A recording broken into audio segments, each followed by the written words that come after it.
Bienvenue dans notre cabinet de curiosité.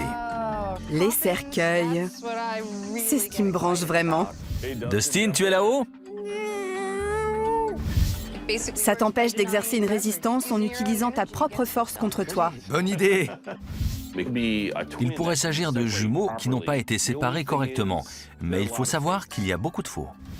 Pauvre petit chat. Les signes sont là, il est possible qu'il se décompose. Ce n'est pas une bonne nouvelle. Obscura n'est pas le magasin d'antiquités où irait votre grand-mère, à moins qu'elle soit très excentrique. Serait-ce une camisole de force? Je m'appelle Mike. Et moi, c'est Evan. Nous avons consacré notre vie à collectionner et négocier. À fouiller et dénicher. Pour faire de notre affaire Une référence en la matière. Voici Cabinet de curiosité. Je crois que j'ai quelque chose qui pourrait t'intéresser.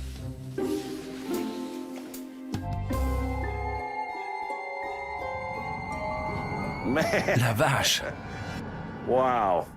Regarde-moi ça. On peut s'attendre à n'importe quoi quand on fait ce métier. Les choses les plus folles que vous puissiez imaginer ont déjà franchi notre porte. Deux valent toujours mieux qu'une, surtout quand il s'agit de têtes. J'adore mes vaches, mais ma femme les déteste, et si je m'en débarrasse pas, je crois que c'est elle qui va se débarrasser de moi. Est-ce que ce genre d'objet est courant? Ça arrive plus souvent qu'on le croit. Vous avez déjà vu un article comme celui-là? Oui, on a déjà eu des animaux à deux têtes, on a eu un porcelet à deux corps et un agneau cyclope. J'ai même vu une patte de cochon sur laquelle s'était développée une autre patte.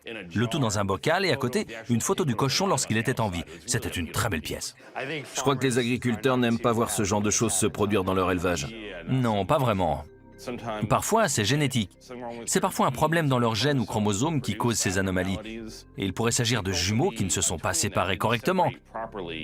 Et dans ces cas-là, on a... Deux têtes pour un corps. Oui, toutes les variations possibles et imaginables. Mais il faut savoir qu'il y a beaucoup de faux.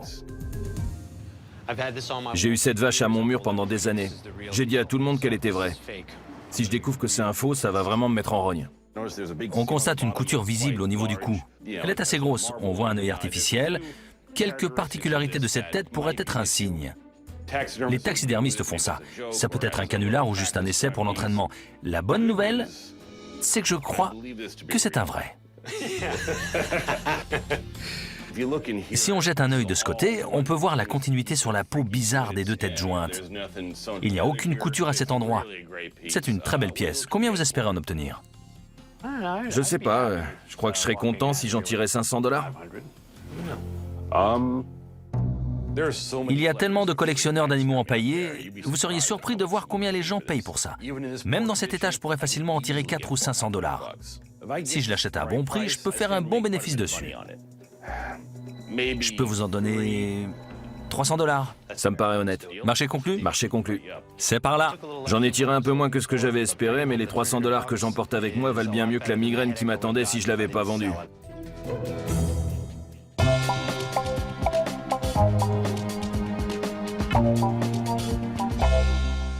Regarde cet endroit. Ça a l'air tout à fait étonnant. Je suis impatient d'y entrer.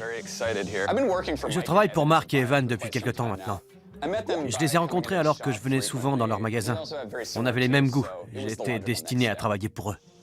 Bonjour. Je suis Franck. Moi, c'est Evan. Moi, c'est Ryan. Enchanté. On peut jeter un œil? Ok. Allons-y. Quand on va visiter une grange, on ne sait jamais ce qu'on va trouver. C'est ce qui rend notre métier si passionnant, mais c'est aussi un risque à prendre. Ces voyages coûtent cher et on ne peut pas se permettre de rentrer les mains vides. Regarde-moi tout ça. Une collection de 30 ans. C'est incroyable. La vache. Ce sont des objets de toutes sortes. Mes parents ont toujours aimé l'art et les antiquités. Décorer leur maison était un hobby pour eux. J'ai commencé par des jouets anciens. Au bout de quelques temps, ma grange était pleine d'objets. Qu'est-ce que c'est que ça? C'est comme ça que tout a commencé. C'est intéressant. Ça vient aussi de la région. C'est une tortue. Les yeux sont parfaitement intacts, ainsi que les griffes. Elles sont souvent manquantes sur les tortues empaillées. C'est intéressant de voir que beaucoup de ces tortues sont lyophilisées. On peut parfois le deviner parce qu'elles sont très lourdes. C'est du beau travail. On voit la couture ici. Elle a été empaillée. On voit la sciure. C'est très beau. D'après le prix auquel je l'ai acheté, je peux vous la laisser pour environ 150 $. Ça m'a l'air honnête. Les tortues se vendent aussi vite qu'elles marchent. Voyons ce que vous avez d'autre. Oui, on continue la visite. Je crois que je vois quelque chose d'intéressant ici. Ok. On dirait un tapis en peau d'ours. Je me suis dit que ça vous intéresserait. Oui, j'aime ce genre de choses. C'est pas si exotique que ça, mais ça en vaut la peine. Je déteste ces choses. Evan n'aime pas beaucoup les tapis. J'aime la déco de type histoire naturelle pour la portée scientifique qu'elle implique.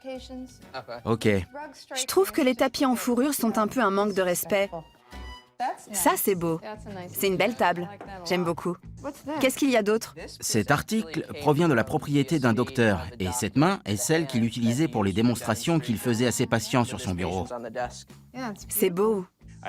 J'ai un placard rempli de crânes humains. J'ai placé une main entre chaque crâne. Je crois que ça a élevé mes exigences pour ce genre d'article. C'est l'une de mes pièces préférées. Je l'ai acheté parce que j'aime beaucoup les pics. Il dépaisse les oiseaux avant de les empailler. À l'époque, il le faisait avec de la paille. Ensuite, il traitait la peau avec de l'arsenic. Il faut donc éviter de manipuler ces oiseaux à main nue. C'est bon à savoir. Quel est votre prix pour ça? J'envisageais un prix avoisinant 1200 $. C'est trop. J'aurais aimé l'acheter, mais le prix était trop élevé. C'est un prix de revente qui ne nous laisse aucune marge pour faire un bénéfice. Voyons ce que vous avez d'autre. Ouais, c'est parti. Il possède des centaines, voire des milliers d'antiquités. Mais tout un peu trop banal. On est à la recherche de rareté. C'est ce qui se vend. Et puis j'ai vu Evan changer brusquement de direction. C'est un beau cercueil. Deuxième moitié du 19e siècle. Il est en bois véritable. Oui. La doublure est d'origine.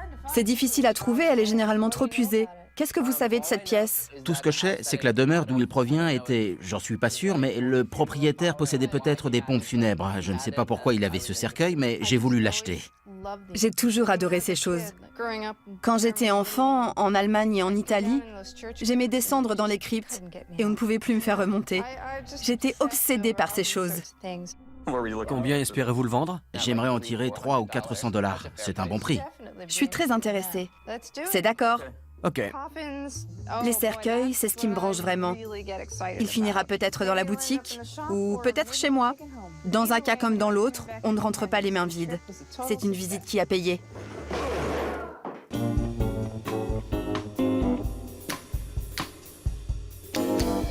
Écoutez ça.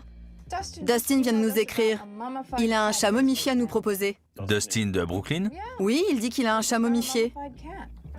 Dustin est un artiste local, c'est un sacré numéro. Il sait que je cherche une momie de chat depuis quelques années. J'espère enfin trouver l'objet de ma quête. On peut momifier un